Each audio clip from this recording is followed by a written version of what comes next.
Hello दोस्तों, आप सभी का स्वागत है एग्री स्टैंड चैनल पर। मैं अर्जित मौर्य आप सभी का स्वागत करता हूं। आज फिर मैं एक एग्रीकल्चर का पोर्शन लेके आया हुआ हूं। वीडियो अच्छा लगे तो लाइक करें, कमेंट करें, शेयर करें और चैनल को सब्सक्राइब करें। चलिए नए टॉपिक को स्टार्ट करते हैं, एक नए जोश और नए कॉन्सेप्ट के साथ। आज हम पढ़ेंगे वनस्पति विज्ञान की प्रमुख शाखाएँ जो महत्वपूर्ण हैं एग्ज़ाम की दृष्टि से यूपी कैडेट के। आइए स्टार्ट करते हैं। फर्स्ट है हमारा मॉर्फोलॉजी, इसे हम आकारिकी कहते हैं। वनस्पति विज्ञान की वह शाखा जिसके अंतर्गत किसी भी जीव की बाहरी संरचना का अध्ययन करते हैं क्या कहलाता है? मॉर्फोलॉजी कहलाता है। या कह सकते हैं मॉर्फोलॉजी में हम किसी भी जीव की बाहरी संरचना का अध्ययन करते हैं। नेक्स्ट है हमारा एनाटॉमी। एनाटॉमी को हम शरीरकी कहते हैं। क्या कहते हैं? शरीरकी कहते हैं। किसी भी जीव की आंतरिक संरचना का अध्ययन एनाटॉमी या शरीरकी कहलाता है। या हम कह सकते हैं कि किसी जीव की आंतरिक संरचना का अध्ययन एनाटॉमी या शरीरकी कहलाता है। नेक्स्ट है हमारा पारिस्थितिकी या इकोलॉजी। किसी भी जीव से संबंधित पारस्परिक वातावरण का अध्ययन पारिस्थितिकी या इकोलॉजी कहलाता है। पारस्परिक का अर्थ है वह जीव किस वातावरण में रहता है, कैसी जलवायु चाहिए उसे रहने के लिए, इसका अध्ययन करते हैं। क्या कहलाता है? पारिस्थितिकी या इकोलॉजी कहलाता है। नेक्स्ट आता है हमारा इकोलॉजी। शब्द किसने दिया? तो इकोलॉजी शब्द रीटर ने दिया। किसने दिया? रीटर ने। नेक्स्ट आता है हमारा टेक्सोनॉमी। यह एग्जाम के जिससे वेरी इंपॉर्टेंट है, जिसे हम हिंदी में वर्गीकरण कहते हैं। विज्ञान की वह शाखा जिसके अंतर्गत जीवों के वर्गीकरण का अध्ययन करते हैं, वर्गीकरण या टेक्सोनॉमी कहलाता है।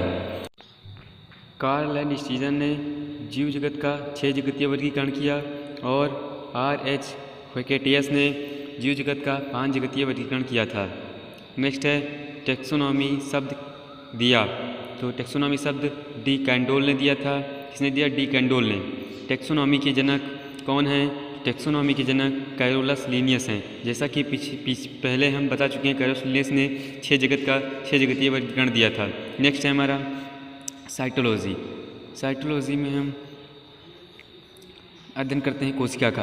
विज्ञान की वह शाखा जिसके अंतर्गत कोशिका का अध्ययन करते हैं साइटोलॉजी कहलाता है। कहता है साइटोलॉजी कहलाता है। कोशिका का अध्ययन साइटोलॉजी कहलाता है, ये भी कह सकते हैं। नेक्स्ट है हमारा कोशिकाएं 2 प्रकार की होती हैं, एक प्लांट सेल, दूसरा है एनिमल सेल, जिसे हम पादप कोशिका कहते हैं। स्क्रीन पर आपके दिखाई दे रही पादप कोशिका, इसका विस्तृत अध्ययन आगे चल के हम करेंगे। नेक्स्ट है एनिमल सेल, इसे हम जंतु कोशिका के नाम से जानते हैं। नेक्स्ट आता है हमारा कैरियोलॉजी। विज्ञान की वह शाखा जिसके अंतर्गत केंद्रक का अध्ययन करते हैं, कैरियोलॉजी कहलाता है। अर्थात केंद्रक के अध्ययन को कैरियोलॉजी कहते हैं। केंद्रक कोशिका का जो नियंत्रक कक्ष होता है उसे हम केंद्रक कहते हैं। आपके सामने दिखाई दे रहा होगा प्लांट सेल व एनिमल सेल, इसमें केंद्रक है। नेक्स्ट है हिस्टोलॉजी, इसे ऊतक या औतकी विज्ञान कहते हैं। विज्ञान की वह शाखा जिसके अंतर्गत ऊतकों का अध्ययन करते हैं, हिस्टोलॉजी ऊतक या औतकी विज्ञान कहलाता है। नेक्स्ट है, हमारे साथ साथ आप लोग लिखते ज़रूर चलिएगा ताकि आप दोबारा रिवीजन कर सकें। आप लिख नहीं रहे हैं तो आपका वीडियो देखना व्यर्थ है। पोलियोबॉटनी, इसे हम पैलिएंथोलॉजी के नाम से भी जानते हैं। विज्ञान की वह शाखा जिसके अंतर्गत जीवाश्म का अध्ययन करते हैं, पोलियोबॉटनी या पैलिएंथोलॉजी कहलाता है। जीवाश्म का अर्थ है कि पुराने जीव जंतुओं के अवशेषों का अध्ययन। नेक्स्ट है जेनेटिक्स। यह एग्ज़ाम की दृष्टि से वेरी इम्पोर्टेंट है, क्योंकि सभी एग्ज़ामों में बायोलॉजी में यह एक महत्वपूर्ण टॉपिक है। जेनेटिक्स को हिंदी में अनुवांशिकी कहते हैं। विज्ञान की वह शाखा जिसके अंतर्गत जीवों के विभिन्नताओं एवं वंशानुगत का अध्ययन करते हैं, जेनेटिक्स या अनुवांशिकी कहलाता है। वंशानुगत का अर्थ है कि जो लक्षण पिता से पुत्र में जानते हैं, इसी को हम वंशानुगत कहते हैं। विविधता का अर्थ है जो लक्षण पुत्र में अलग पाए जाते हैं, उसे हम विभिन्नता कहते हैं। नेक्स्ट है father of genetics, Gregor John Mendel, father of genetics. इनकी स्पेलिंग आप लोग जरूर याद कर लीजिएगा, एग्ज़ाम में इनकी स्पेलिंग जरूर पूछी जाती है, इम्पॉर्टेंट है। नेक्स्ट है मेंडल, जो ग्रेगर जॉन मेंडल का जन्म 20 या 22 जुलाई 1822 में ऑस्ट्रिया के ब्रून शहर में हुआ था। किसी बुक में 20 जुलाई, किसी में 22 जुलाई है, तो आप दोनों याद रखिएगा, एग्जाम्पल के हिसाब से आप कीजिएगा,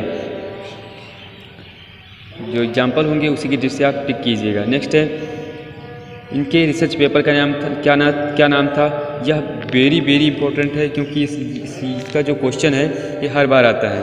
इनके रिसर्च पेपर का नाम एक्सपेरिमेंट ऑफ प्लांट हाइब्रिडाइजेशन था। यही हैं महान वैज्ञानिक ग्रेगर जॉन मेंडल। नेक्स्ट है इनकी मृत्यु 6 जनवरी 1884 में हुई थी।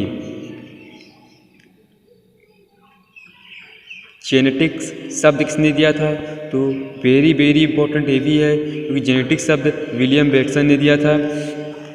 ग्रेगर जॉन मेंडल आज जो कुछ भी हैं वो विलियम बेटसन की वजह से हैं, क्योंकि विलियम बेटसन ने इनके रिसर्च पेपर को जर्मन से इंग्लिश में कन्वर्ट किया था, जिसकी वजह से आज मेंडल फेमस हो सके।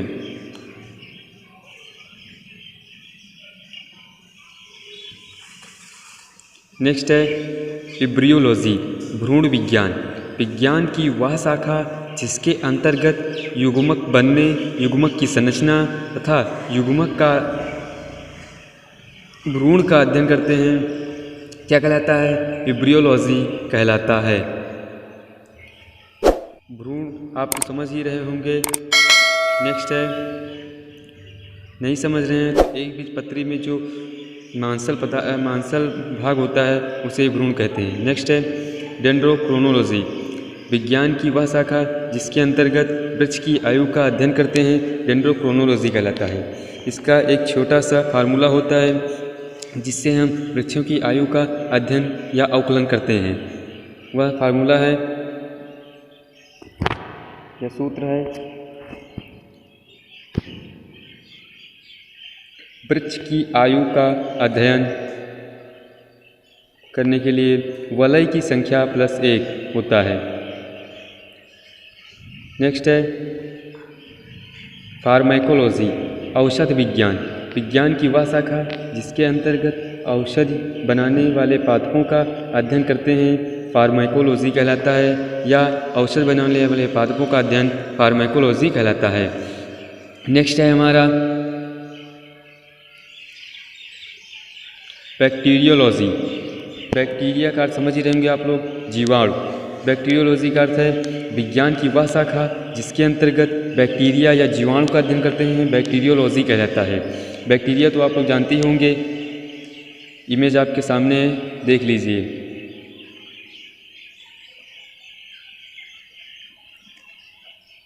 ये फ्लैगेला है और ये डीएनए है, ये हमारा पूरा जीवाणु है।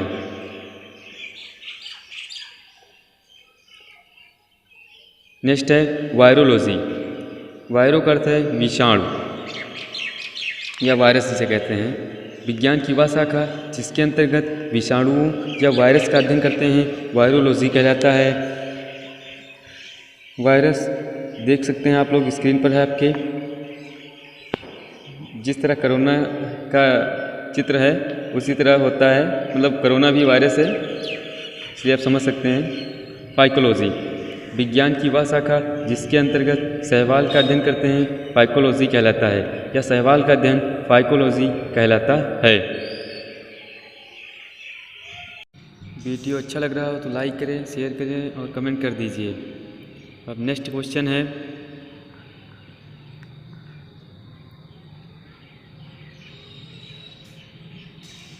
ब्रायोलॉजी।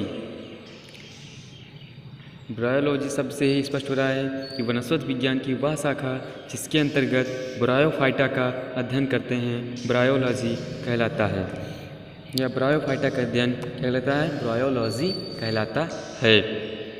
नेक्स्ट है हमारा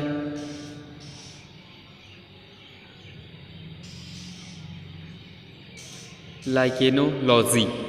लाइकेनोलॉजी, लाइकेन का अर्थ है कवक प्लस शैवाल। कवक प्लस शैवाल मिलकर के लाइकेन बनाते हैं, अर्थात वनस्पति विज्ञान की वह शाखा जिसके अंतर्गत लाइकेन या कवक प्लस शैवाल का अध्ययन करते हैं क्या कहलाता है, लाइकेनोलॉजी कहलाता है। लाइकेन का वातावरण, जो लाइकेन का वातावरण होता है ये किसके प्रोड्यूसर को इंगित करता है, तो SO2 सल्फर डाइऑक्साइड के प्रोड्यूसर को इंगित करता है। सल्फर डाइऑक्साइड SO2 के वातावरण के लिए संवेदनशील होता है लाइकेन। इस प्रकार 2 क्वेश्चन पूछ सकता है आपसे इस तरह के।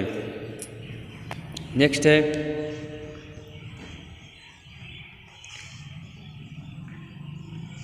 पोलेनोलॉजी। वनस्पति विज्ञान की वह शाखा जिसके अंतर्गत पराग कणों का अध्ययन करते हैं क्या कहलाता है, पोलेनोलॉजी कहलाता है, या पराग कणों का अध्ययन पोलेनोलॉजी कहलाता है। नेक्स्ट है हमारा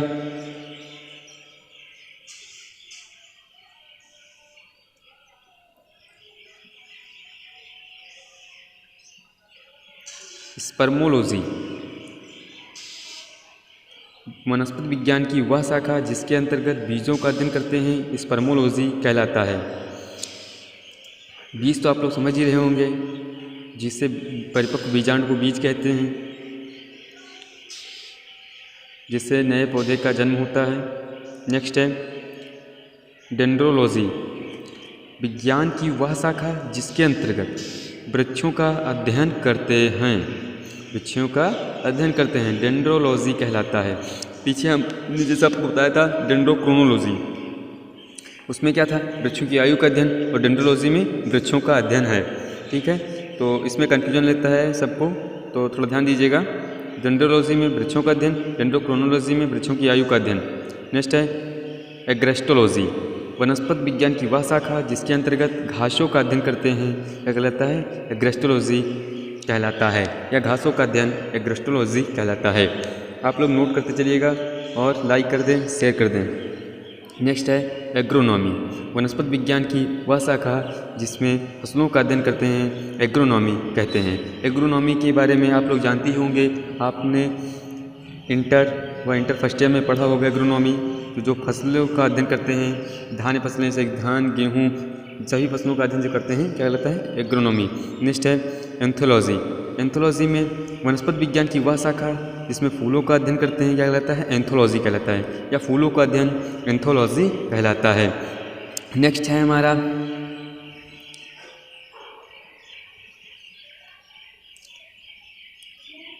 फ्लोरिकल्चर। फ्लोरिकल्चर का अर्थ है कृषि विज्ञान की वह शाखा जिसके अंतर्गत फूलों की खेती का अध्ययन करते हैं, तो क्या कहता है, फ्लोरिकल्चर कहलाता है। पहले था एंथोलॉजी जिसमें क्या था, फूलों का अध्ययन था, यहाँ पर है फ्लोरिकल्चर जिसमें क्या है, फूल की खेती का अध्ययन है। नेक्स्ट है विटीकल्चर। विटीकल्चर का अर्थ है अंगूर की खेती का अध्ययन विटीकल्चर कहलाता है, या विज्ञान की वह शाखा जिसके अंतर्गत अंगूर की खेती का अध्ययन करते हैं क्या कहता है, विटीकल्चर कहलाता है। ये भी इम्पोर्टेंट है। Next olericulture.